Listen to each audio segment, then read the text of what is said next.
Hey y'all, it's Lex. Welcome back to my channel. I'm here today to show you how I make my DIY throw blankets. I have one of these blankets in every room in the house that we lounge or lay in. My family loves these blankets. They're super warm and functional, but they also make really great decor. I'm gonna be showing you how I made this bad boy. I love it so much. It matches my fall mantle decor perfectly. It looks so good in my home. It looks like something I spent a lot of money on when I actually spent about $60 to make this. I normally can make these for around 50 bucks if I catch a good yarn sale.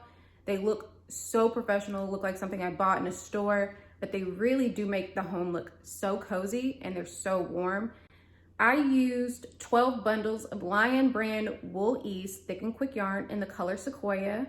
This is such like the perfect fall red burgundy color. I love it so much. So if you want to see how I made this blanket, just keep watching. The blanket we're making will look like this in the end. I'm going to start by grabbing one bundle of yarn. It's called a skein. I'm going to reach into the two sides of the yarn. Should feel a small opening. And in that opening, you're going to be looking for a bundle of loose yarn. You want to pull that bundle of loose yarn out from either side where it's easier for you. And that's the place where you want to start your project. You don't want to start it from the piece of yarn that's easily accessible from the outside because your yarn just rolls all over the place while you're knitting. So I'm going to do that for 3 bundles of yarn, and I'm going to be using 3 bundles of yarn like they're one large piece of yarn for this project. Then we're going to start with a loop that you form just by making your traditional loop with a knot.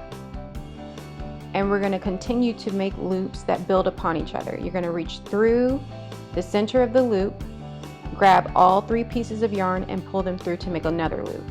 And you'll continue to do that process, and it will form the chain that is the base of your blanket.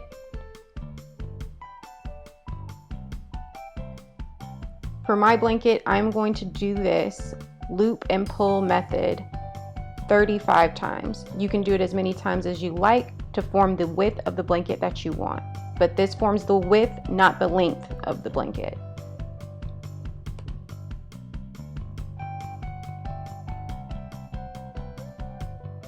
Once you finish the last loop in your chain, you're going to prepare for the next row. So you're going to pull through twice to make a 2 loop turn. Once you've pulled through twice, you're going to start the braid pattern that forms the blanket. Each one of these loops in the braid will help us make the next braid. So you'll look for that first loop.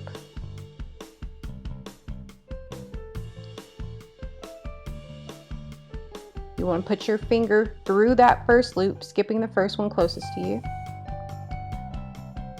Reach through, grab all 3 strings of yarn and make a loop on your finger. Now you have 2 loops. You'll want to reach through both of those 2 loops that you've now formed, grab all 3 pieces of yarn and form a 3rd loop that secures them together. That is the same motion we'll be using to make the blanket. So we'll go back through the next loop, pull through all 3 pieces of yarn, take our fingers through both loops and pull through a 3rd to secure them.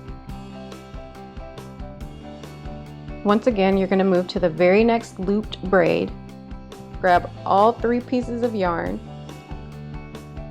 go through both loops that you've made and pull through all 3 pieces of yarn to form a 3rd loop that secures the 2 prior loops. As you continue going, this will form a braid.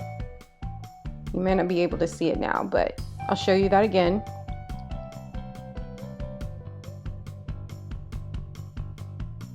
You're going to go under that first piece of the braid, making 2 loops on your fingers. Go through both of those loops to form a 3rd loop that will secure them. Each time you do this, you will grab all 3 pieces of yarn. Make sure that when you're going under the next piece of the braid to start, that you grab all 3 pieces of yarn and that you go under all 3 pieces that are a part of that looped braid. I'm not sure if this is making sense. I hope it is. I'm trying to move slow enough so you can see what I'm doing. It really is an easy motion once you get the hang of it. Now I'm just going to continue that process, going under the first braided loop, pulling the yarn through to make a second loop on my finger, opening both loops that are currently on my finger, pulling through all 3 strands of yarn to make a third loop that secures the first 2. I continue to do this until I reach the end of the chain. Once I've reached the end of the chain, I'm going to do that same process we initially did. I'm going to pull through the loop, the end loop, twice, once, and then once again. I'm going to flip my entire set of yarn, and here I'm just showing you that it starts the next row, like it increases the height of the blanket. So I'm going to flip my yarn in my lap so I can keep the motion of going from right to left. That's the motion that works best for me. I'm going to bring you guys in close to show you that again. I'm starting the next row by pulling through that last loop twice. Once I'm through that loop twice, I'm going to start going under the loops of the braid.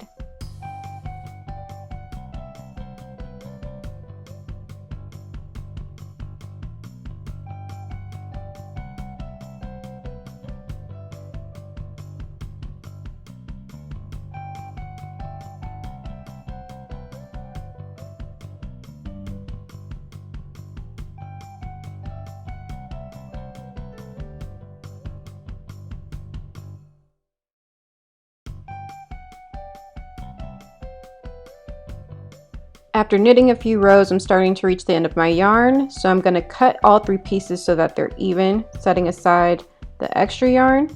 I'm going to grab the next 3 skeins and preset them the same way that I did the first 3. Once the next 3 pieces of yarn are ready, I tie all 6 pieces together, pull to make sure that they're secure, cut off any excess or dangling yarn from the knot, and proceed with the next row. You'll want to continue this process until the amount of yarn you have left is about twice the size of the width of the blanket you're forming.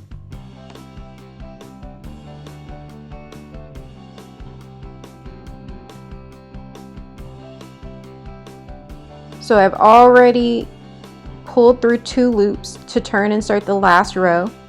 And we're going to continue to go through the same braided loops we've been using, this time using only 1 loop to close it. So you'll go under the first loop, pull through our 3 strands of yarn to make a loop, and pull that loop through the first loop. Let's do it again. Under the braided loop, pull through all 3 strands to make a loop, pull that loop through the first loop. We're going to continue to do this all the way across the blanket until there's only 1 loop left at the end.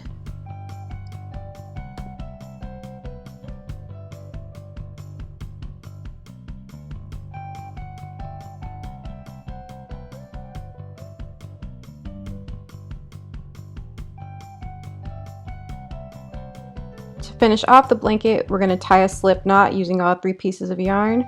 We're going to cut them so that they're even, and we're going to take all 3 pieces of yarn and kind of weave them through the braids we've made in the blanket in an unusual or abnormal pattern. You don't want it to be perfect. You want it to kind of twist and turn. You want to continue to weave through those remaining 3 pieces until you can't tell that they are separate pieces of yarn. You'll do this with the tail end that's at the end of the blanket and the tail end that is at the beginning of the blanket. And there you have it, a cozy winter throw for just under 50 bucks. It's great for any time of the year, really, but that looks great in every room and it's super functional. A few quick tips: if you find that one of your bundles of yarn is far longer than the others and you have an extra piece of yarn from a previous bundle, or one of your bundles piece of yarn that's remaining is dumb long and it can stand to lose a little bit, Attach your extra yarn to the piece that you're currently working with. Just tie them in a regular knot, cut off these two pieces here, and then just keep going. That way you'll get the most bang for your buck and you'll get the longest blanket that you can make with the least amount of waste. Also, these are pretty easy to clean. You can definitely throw them in the wash on the gentle cycle. I would not put this in the dryer, but I find that because of the wool in this particular brand of yarn, it's 20% wool and 80% acrylic. The wool will make this hydrophobic, so the liquids you spill on it tend to sit on the top. You can normally like pat them off with a dry cloth and then just wash them with soap and water. That's how I tend to keep mine clean, and they hold up pretty well to that. And then last but not least, these do shed a little bit. Once you finish your blanket, I'd recommend that you roll it with just a regular lint brush, a lint roller, and that should do the trick. Thank you guys for watching. I hope you'll stay tuned for my makeovers and my other DIY projects that are coming up. I have 2 makeovers coming really soon, so make sure you're subscribed and that you hit that notification bell so you know every single time I post. I plan to post every Sunday going forward, so if you're looking out for me, be looking out for me on Sundays at 12:30 p.m. Eastern Standard Time. Thank you guys so much for your support and your encouragement. I read every comment. I appreciate each and every one of you. I thank you for rocking with me.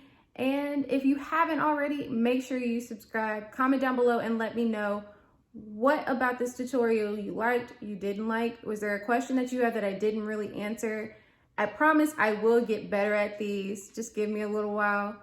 Make sure you like this video if you want to see more, and I will see you in my next one. Bye.